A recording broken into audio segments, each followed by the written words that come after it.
Well, you've been in power before, and it is generally believed that power is sweet. And when you were in power, you didn't really demonstrate that joy of power. So, what motivates you into politics now, sir? Well, on the day I joined partisan politics at my ward in Daura, Katsina State, I explained why I decided to participate into partisan politics. I observed since I went out from detention in December 1988 that things were not getting better. And I thought the contribution I could make is to participate in partisan politics because that is the vogue and that's what is acceptable to Nigerians. That's why I joined partisan politics. You've consistently enumerated your mission to the nation. Would you want to explain some more to the ordinary Nigerian? Part of our campaign strategy, both in 2003 and now, was firstly security.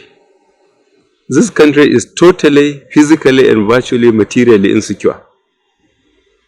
You don't have to give anybody a lecture about the insecurity in Nigeria throughout the country.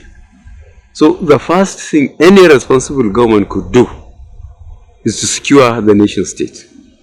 Let people feel secure and relaxed and pursue their own business. If you secure the country, people will be amazed how the economy will bounce back. And that will stabilize the country. These are the three fundamental issues we identified 2003 and 2007, and we believed if there were free and fair election, we would have formed the government in this country. There are people, particularly the political elites, who feel that people with a military background like you should not participate in politics because it is democracy. Do you think that your military experience does contribute or does affect your being in politics, democratic politics? I think that is a dishonest way of interpreting democracy. Democracy said is the government of the people, by the people, for the people. Our serving officers of the military and law enforcement agencies and the retired ones, are they not part of the people of the country? They are part of the people of the country. So that fraudulent interpretation of democracy, I think the people should see through it. Anybody who wants to aspire to politics, if he's in the military, he can throw the uniform. If he's retired, he can join. Democracy accommodates that. Can you share your experience of the 2007 electioneering campaign? Yes, well, as Nigerians know, I visited 33 of the 36 states. And at least 97% of that tour, I did it by road. I only went to Cross River and Lagos, I think, by air. Most of the places I went by road. The rest of the places I went by road. I spoke to the people in the palaces of their leaderships, local leaderships, whether they are emirs, chiefs, obas, obis, and the rest of the cultural titles of community leaders. I visited them. I spoke with them at rallies and expounded on the three identified objectives of all Nigerian people fighting. That is security, stability, and prosperity. And this eloquent testimony of ANPP's articulated a manifesto on how to move this country forward. And I think I have gone, as I said, to 33 states, and the people have listened to me. But if there had been a free and fair election, it would have been a different story. How were you received and how did the results? I was received very well throughout the country. But there was no result of whichever way people made up their mind, because there was no free and fair election. Now, yeah, coming to the court issue, there are so many controversies over the petition in court. How do you feel? What's your reaction to that? Yes, I think we better identify the controversies you wanted me to explain. Which are the controversies? The case is that we had gone to court. Our fundamental prayer to the court is that the election did not hold as prescribed by law. This is our fundamental prayer. Unfortunately, that are the group of people that surrender to political anarchy. The constitution of the country is absolutely clear about the processes of the democratic system. We intend, to sensitize. Firstly, the constitution itself. All other things were derived from the constitution. And the INEC Act was derived from the constitution. INEC Act provides INEC to register political association into political parties, to arrange elections, conduct them according to the processes, and announce results. Hence, registered about 50 registered political parties. And each of these political parties, according to the law, ought not to have been registered until INEC receives their respective constitutions, and so that it was aligned with the guideline from the constitution. So you have the constitution itself, you have INEC, you have political parties. So these three fundamental structures are the ones, that will create the requisite environment for real democratic stability in this country. There are feelings that, for instance, in the Nigerian parliament, the person in power, so to speak, is your brother, because both of you are from Katsina. Two, because both of you are Muslims, and some people, and they say it out, they feel, why should we be dragging your brother to court? So perhaps it's no longer a matter of for parties, but maybe sentiments, personal sentiments. My response is that there is no way we can make progress, genuine progress, of stabilizing the polity if people decide to be ignorant or ignore the processes as described by the constitution, in terms of INEC itself, in terms of its role, in terms of political parties being the platforms of those that want to stand for elections at all levels. Now the question of Alhaji Umaru being from Katsina, being my junior brother, being a Muslim, is totally irrelevant as far as the system is concerned. If this election has been conducted according to the constitution, the question of Umaru and Buhari shouldn't have been a matter of discussion. But when people choose to be ignorant, or choose to be funny, or fraudulent, then the question of religion, ethnicity, regionalism then will come in. And in any case, didn't people from the north, Muslims, stop Muslims and Christians, stop Obasanjo from being impeached? And there were so many impeachable offenses, but people stopped it. No. Did any of them stop Obasanjo from attempting, fortunately not succeeding, in removing Atiku and jailing him before the end of their term? How many of them raised their finger? It's only the Supreme Court that saved Atiku.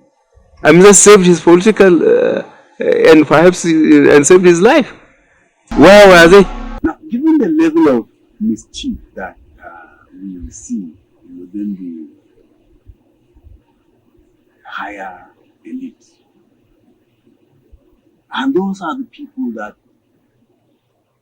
run, should we say, manipulate the affairs of the nation, do you still expect justice?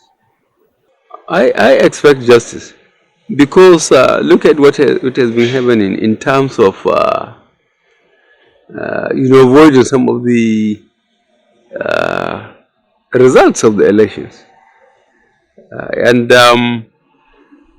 there are so many differences between 2003 and 2007. Reason why our hopes, are very high now.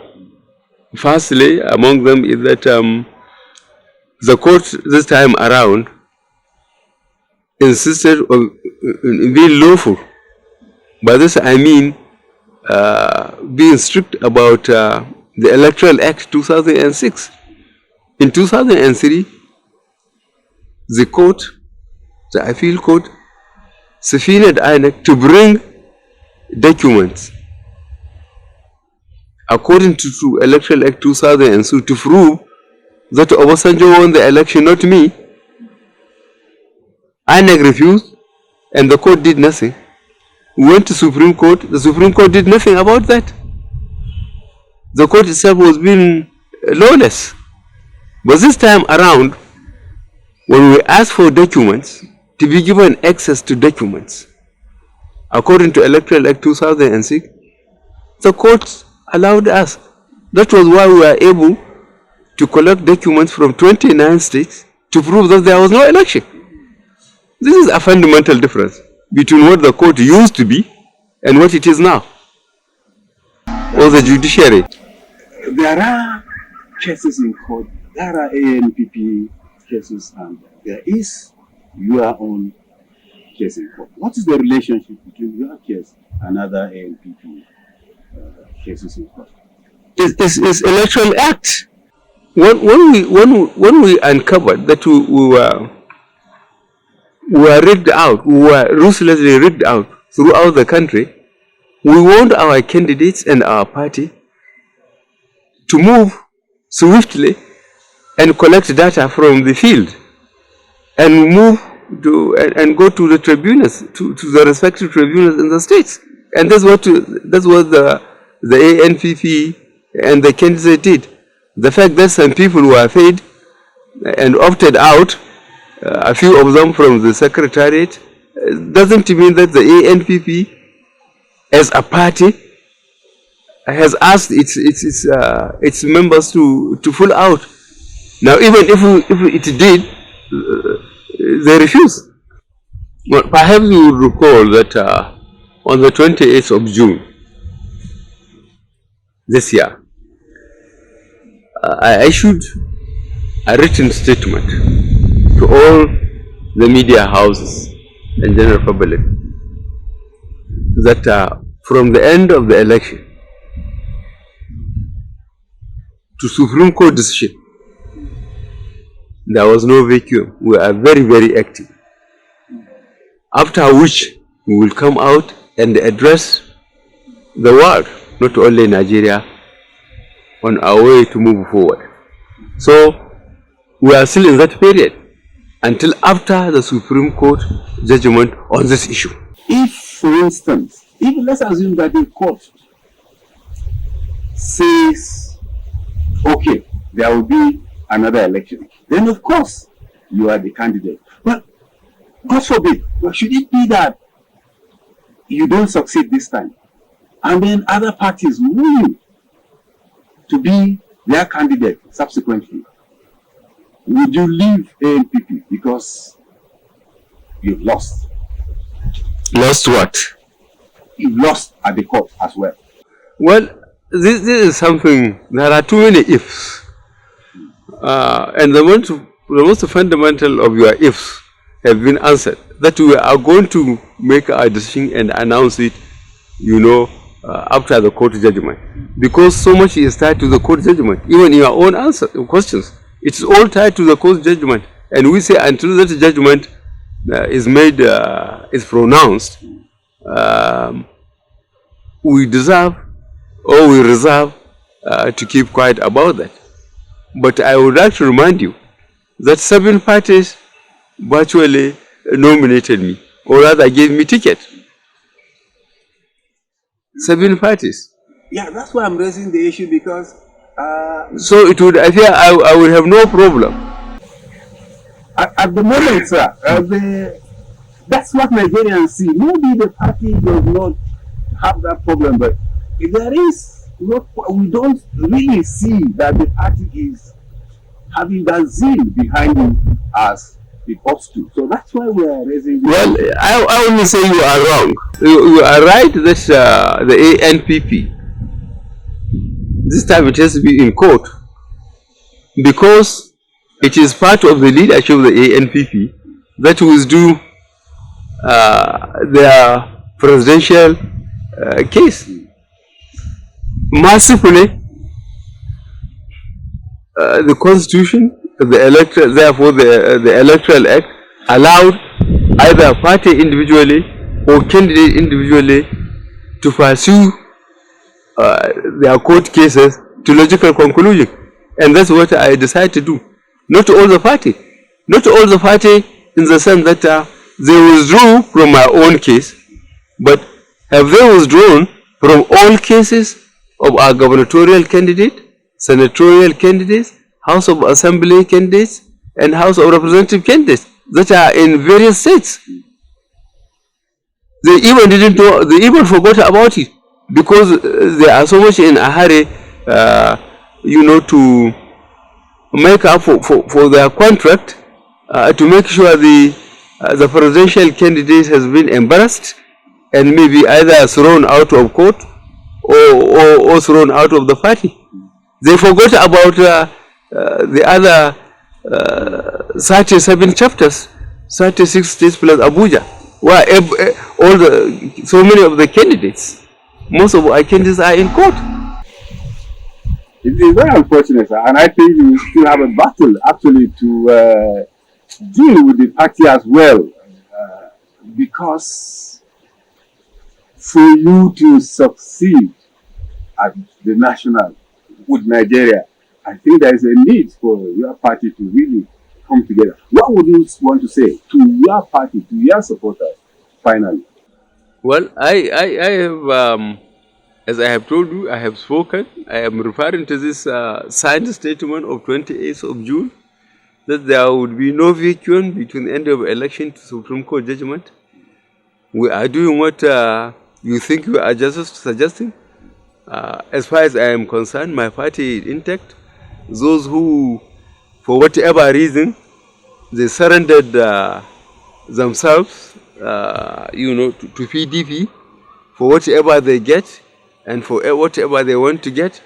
The rest of the party knows, and as soon as the judgment from the Supreme Court is handed down, things will be absolutely clear to all Nigerians. Sir, you are now not for your party or for your supporters alone. You are for Nigeria.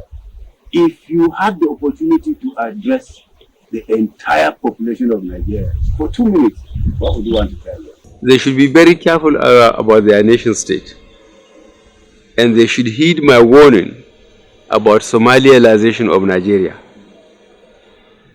Nigerian democracy is the best system that if we develop it, we are going to have a great country. But those who are joking with this system, with democracy, and they think for them to be paid to steal boxes, to kill their fellow Nigerians, to steal votes, to falsify results, they are playing with their own country. And they should check with Somalia and see what they have. For the last 16 years, Somalia is a country. Those who want Nigeria to be that, is possible if the elite, turn their back on their own country.